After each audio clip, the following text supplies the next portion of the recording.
Charleston morning announcements. Good morning, Melrose High. I'm Roddy. And I'm Retro. Today is February 16th. Please join me for the Pledge of Allegiance.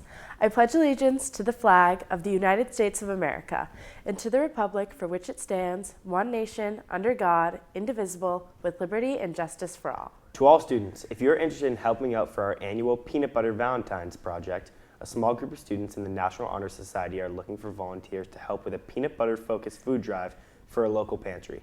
Volunteers will earn community service hours. If you are interested, please contact Maisie Fract, Cleo Mook, Dan Muller, or speak with Senor Malley after school in room 322 to join in. Compatibility test results are in. Check your emails. If someone doesn't get an email, reach out to Annika Hodges. Results are $1. Mama, baby, tell me what's the word.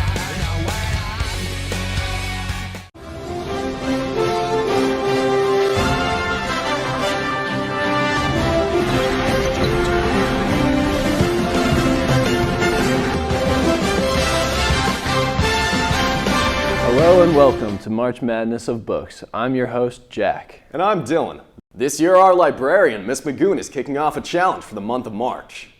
Vote for books, see who wins, win prizes. It's that simple. Let's go over to Miss Magoon for more information. Magoon! Thanks, Jack. The March Madness Tournament of Books is just what it sounds like. It's a March Madness style bracket where students vote for their favorite books. We have 16 books in 8 regions.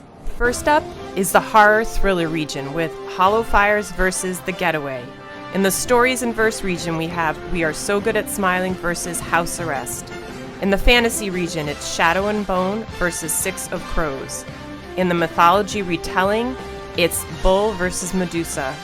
Next up on the other side of the bracket we have books made into film with The Perks of Being a Wallflower versus The Fault in Our Stars. In classics as a graphic novel, it's Brave New World versus The Handmaid's Tale. In the relationships region, See You Yesterday will be taking on The Beauty That Remains. And in our final region, is it the original or the revamp? It's The Outsiders versus Bad Girls Never Say Die. So scan the QR codes to visit the library website to get more information about the books. Then get ready to complete your brackets in an upcoming crew. There'll be prizes for those who participate each week and a grand prize for someone who predicts the most winners in the end. Back to you, Jack. Thanks, Miss Magoon. Stay tuned each week as we update you on the progress of the tournament. Epic reads, epic wins. It's the March Madness Tournament of Books. See you next week. Hi, we're the Mayas, and we're here to tell you about this week's Black History Month figure presented by the MHS Black Student Union. Bayard Rustin was a nonviolent activist. He was prominent in the civil rights movement and later the gay rights movement. He planned the journey of reconciliation, which was a model for later freedom rights. He was also an important leader of the March on Washington in the summer of 1963. Mr. Rustin, who passed away in 1987, once wrote, "The principal factors which influenced my life are 1. Nonviolent tactics, 2. Constitutional means, 3. Democratic procedures, 4. Respect for human personality, 5. A belief that all people are one." Rustin was survived by Walter Nagel, his partner of 10 years. Hi, I'm Grant Sorensen, reporter from MHS TV News. Recently, issues of AI and plagiarism have been on the rise. We sat down with students and faculty to get their take on the issue. I've had a number of times where I've caught students using AI to complete an assignment or answering a question on the assignment. A lot of times it's pretty easy to tell too because you can see the answers giving answers to a question that isn't asked or isn't in the documents that have been assigned. I think that most teachers, when they know their students, they know their writing style, they know sort of kind of what they're used to doing in class, so it can be really off-putting and really surprising if they read something that doesn't look like the student's voice. But I think also people should be really aware because it's been known to give inaccurate information. Sometimes it makes up sources entirely. It also can be really biased, so it might be a good place for background information, but when you're doing real research and really trying to write something for school, it's always a better idea to use things like the library databases because all that information has been verified. I think a lot of it has to do with students overwhelmed. I think you have some students that want to find the easy way out because they're overwhelmed. I think ultimately we have to put students in a position where they feel comfortable coming to their teachers, talking about their weaknesses in writing, and recognizing that ultimately using AI to cheat does not help them. First of all, we'll get in touch with your parents. Depending on whether it's a formative or a summative. If it's a summative, you have the opportunity to rewrite the paper or retake the test. If it's a formative, you do not have the opportunity to retake the test or rewrite the paper. And typically, there's some sort of detention associated with the cheating.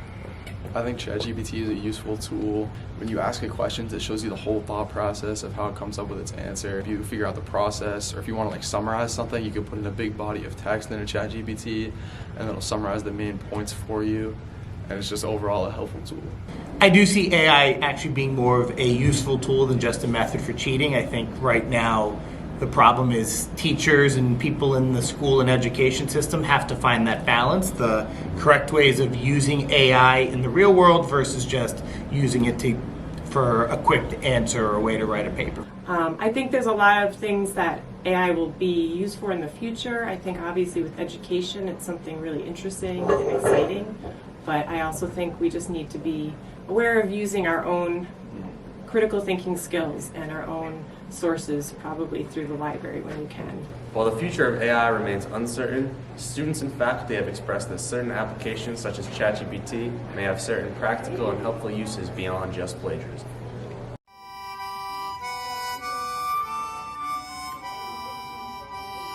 Teacher feature.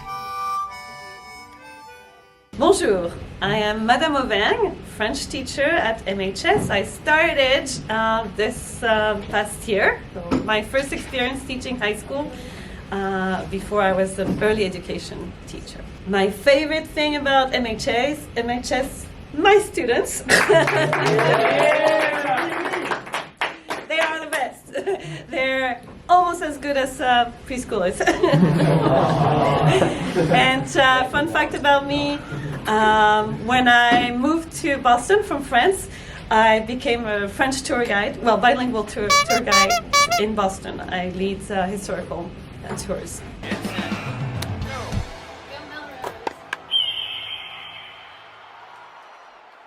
Friday, wrestling 6 p.m. Boys basketball versus Mullen 7 p.m. Saturday, girls track 10:15 a.m. Girls hockey versus Stoneham 12 p.m. Boys hockey versus Stoneham 3:45 p.m. Boys track 10:15 p.m. Sunday, girls hockey at Wakefield 12 p.m. Girls basketball at Waltham 3 p.m. Monday, boys basketball versus Arlington 6 p.m. Wednesday, boys hockey versus Somerville 7:45 p.m. Hi, I'm Michael with your weather. Today is going to be a high of 38 and a low of 26. Saturday is going to be a high of 35 and a low of 22. And Sunday is going to be a high of 34 and a low of 27. That's it for me. Now back to the desk. Thanks, Foosh. For everyone here in the studio, enjoy MHS's first spring pep rally and have a great break, MHS.